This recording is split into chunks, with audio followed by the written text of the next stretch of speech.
Warning: before any cleaning or servicing of the oven, perform the following procedure. 1. Switch off the oven and allow it to cool. Do not service the oven while it is warm. 2. Turn off the electrical supply circuit breakers and disconnect the electric supply to the oven. 3. If it is necessary to move a gas oven for cleaning and servicing, disconnect the gas supply before moving the oven. When all cleaning and servicing is complete, 1. If the oven was moved for servicing, return the oven to its original location. 2. If the restraint cable was disconnected to clean or service the oven, reconnect it at this time. 3. Reconnect the gas supply. 4. Reconnect the electrical supply. 5. Turn on the full flow gas safety valve. Test the gas line connections for leaks using approved leak test substances or thick soap suds. 6. Turn on the electric supply circuit breakers. 7. Perform the normal startup procedure. Warning: possibility of injury from moving parts and electrical shock exists in this oven. Switch off and tag out the electrical supply before beginning to disassemble, clean, or service any oven. Never disassemble or clean an oven with the blower switch or any other circuit of the oven switched on. Caution: never use a water hose or pressurized steam cleaning equipment when cleaning this oven. To avoid saturating the oven insulation, do not use excessive amounts of water. Do not use a caustic oven cleaner, which can damage the bake chamber surfaces. Hey guys, Jeremy Alrod with Middleby Marshall. Today I'm going to show you how to do the daily cleaning on your 40-inch oven. This is considered a medium-sized oven. The first thing we're going to do is we're going to disconnect the power from the machine and disconnect the gas if you have to move it away from the wall. What you want to do is you want to make sure that your cooling fan filters and covers are nice and clean and unobstructed.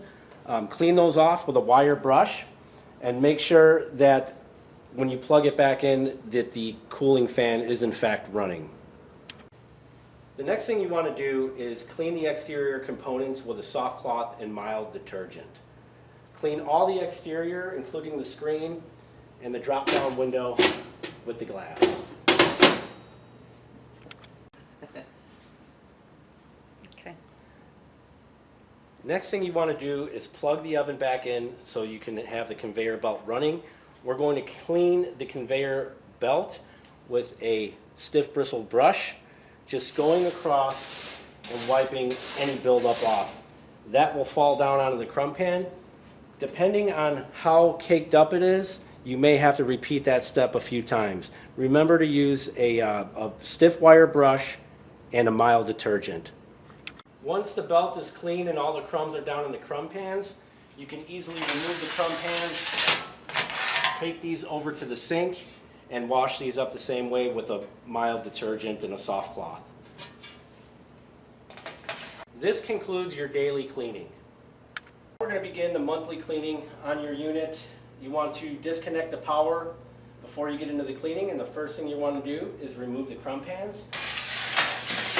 Set those to the side.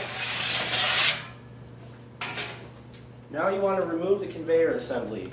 In order to do so, you have to lift up on the front of the conveyor, push it into the oven, and remove the bicycle chain. Once the bicycle chain is removed from the sprocket, pull back, lift up, push up. One person on each side. Just be careful, this is a folding conveyor assembly. You don't want to pinch your fingers. Once you remove that, you can either fold it up, clean it, leave it on the ground, and then clean the belt to remove the fingers. Now we'll show you how to put it back in.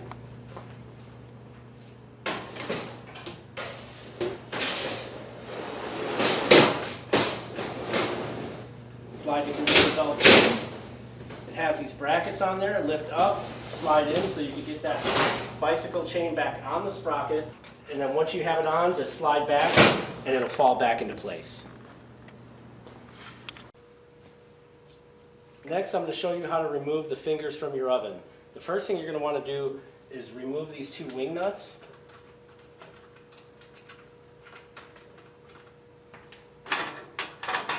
remove the adjustable eyebrow and your M plug. Now you can get in here with the fingers. You have a blank plate here, and then you can remove the finger by sliding it out.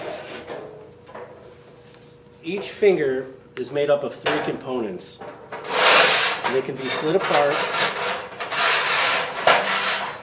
You have the outer plate, the inner plate, and the manifold.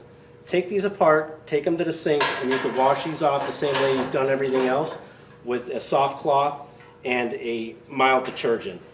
If it is built up with grease, you could also use a wire brush on this. It's very important to note the placement of these fingers to get it in the right configuration.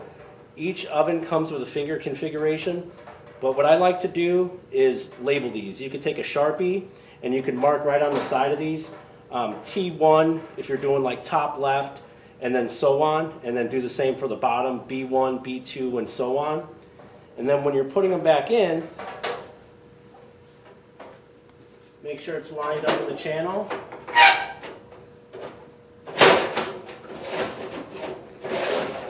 And you can slide it back in. You do not want any gaps between the fingers. It could affect the airflow. Slide the blank back in.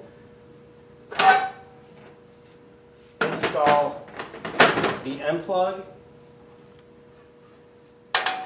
Install the eyebrow. And you want the eyebrow down as far as you can get it. So the thickest pan that you're running through, try to get this just right above it.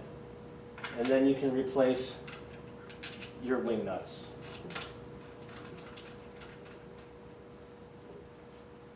And that is how you remove and replace the fingers on your oven.